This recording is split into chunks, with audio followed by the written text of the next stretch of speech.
So why is it that you're manifesting what you don't want? This is something that comes to me all the time.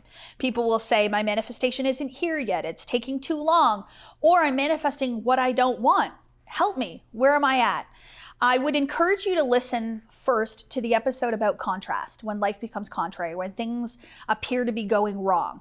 It can be a beautiful sign that your manifestation is actually on its way, and it's an opportunity for you to choose faith, hold the identity of what you are and what you want, and it will all come together. But there also is the potential that you are manifesting the opposite of what you want.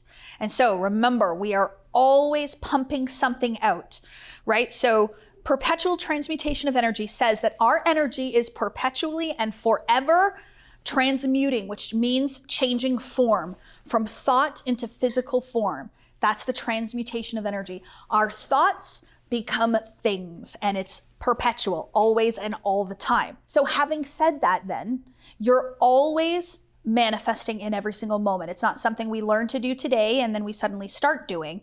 It's something that we are unaware of and then we become aware of it. So it's unconscious, we make it conscious, and then we make it intentional. So now I intentionally guide source energy towards the manifestation of what I want. So why is it then that sometimes the things I don't want show up?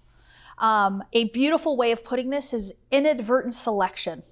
And so selection is such a beautiful way of talking about manifestation because it takes away some of the pressure. You know, when you say that you're setting a goal, it's like, I'm going to go do something. I'm going to accomplish something. I'm going for it.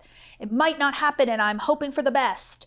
But selection feels so much like I'm just selecting it off the shelf and that's it. That's what I want. I'm going to choose it today. And so when you choose it or you select it, it feels light. It feels easy. It feels effortless. And so sometimes I will say, okay, I'm going to select this.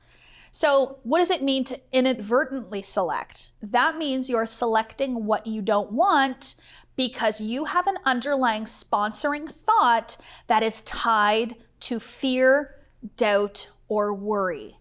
So we don't manifest what we want, we manifest who we are. And we don't manifest what we want, we manifest what we think we'll get. So we manifest what we expect. So you might on a conscious level say, I desire to make more money today. But on a subconscious level, the sponsoring thought is, yeah, right, it's not going to come. I always make the same every single month and it'll be the same for me. You might be saying on a conscious level, I would love passionate love in my life. And I would love somebody that is wealthy and attractive and honest and all these things. But the sponsoring thought is, yeah, right. They can't possibly have all those things. And so what ends up happening is you call in and you draw to you based on what you believe to be true the most, not what you want, what you believe to be true the most. So the thing that I have the most faith in, it manifests. So if I have faith that I'm going to get in a car accident, I'll likely end up in a car accident. If I have faith that I'm going to call my boss and he's going to get mad at me about something, he's probably going to be mad at me about something. If I have faith that I'm going to make the same amount of money every month, I'll make the same amount of money every month. So it's really about what do I choose? And then how can I believe that what I choose is on its way to me and knowing that it's already done and it's already here. So I teach in many of my programs, I call it the ladder of belief. And so most people start with the need for something. So I need this thing in my life because I do not believe I have it. I do not believe it's here. I do not believe it's available. So I want to get you out of that need energy and I want to get you out of that into the want energy pretty quick. Because when you need something, you're in lack and limitation. You are actually selecting the needing of it. So you're inadvertently selecting no money by needing money because you will draw more money to you when you feel like you have money, when you match the vibration of money, which is abundance. So I want to get you out of needing something and into wanting something. So we climb that first ladder. So then when we want something, we're no longer needing it. It's a desire. It's like, you know what? Yeah, I would love that. That's available. And I think, you know what? Yes, I choose this. So now we've climbed that ladder a little bit. But you might still have a sponsoring thought of, I want it, but I'm not quite sure I'm worthy. I'm not quite sure it's there for me. It might take a long time. I might have to work hard. Maybe I'm not good enough. So I want to get you up into the believe energy. So we've gone from need to want to now believe. So when you're in believe, you're like, I believe this is available. I believe this is possible. Not for her, but for me. And so I believe it's on its way. I believe it's all happening. I believe it's coming together. Then I want to get you into the knowing energy, which is the manifestation energy. So you manifest what you know to be true. So inadvertent selection, manifesting what you don't want. You know it's not going to happen. It won't happen. So now I'm going to move you to the knowing energy of it's here and it's done and I am her. And so no longer are you needing it. No longer do you even want it because you know you have it. And no longer do you believe it's possible because it's already here. And so that no energy is the most powerful energy in creation.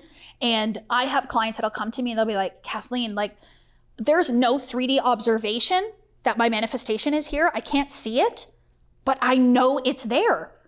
And I'm like, I know. And then 3 days later, they call me and they're like, it came into the physical world now. It's in my bank account.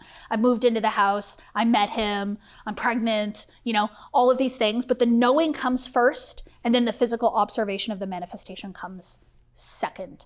So for me, that's when things are not manifesting as you want, the only place to go is to go back within yourself. What do I really believe?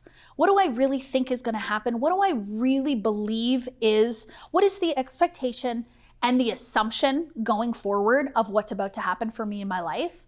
And then pivoting and changing that based on your own self-awareness. The way in which you manifest is through a deepening in your self-awareness and understanding of who you are and what you actually desire for yourself in this life and how you can be in resonance with what you desire instead of in resonance with an old life or a past version of you. So what I mean by that is as a nurse desiring more for myself, it was very easy for me to stay in the feeling of the old version of me and to be like, well, I would love that, but I don't think it's available, or that's going to be hard, or this person has something special that I don't have, or the belief that good things happen to other people and they don't happen to me. And so I actually had to intellectually hop out of the old identity and allow myself to ask the question of what if I could be a version of me that believes in that for herself? What if I could be a version of me that has faith, that is worthy, that is seen and all that kind of stuff? And it's allowing yourself to feel the potentiality of what's available in the world instead of being so determined by our visible world, our 3D world, and our 5 senses.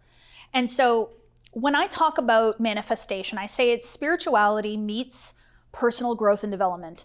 I used to say peak performance, and I let go of that. And the reason that I let go of that and I went and I moved to personal growth and development is that peak performance to me feels like I should always be at a peak state and I should always be performing. And it feels like pressure, and it feels like disconnection from who I really am instead of really connecting to the wholeness of the being of who I am. So spirituality meets personal growth and development to me means that I'm going to connect in with who and what I really am, which is source. I am source energy flowing to and through me. I am oneness. I am creator.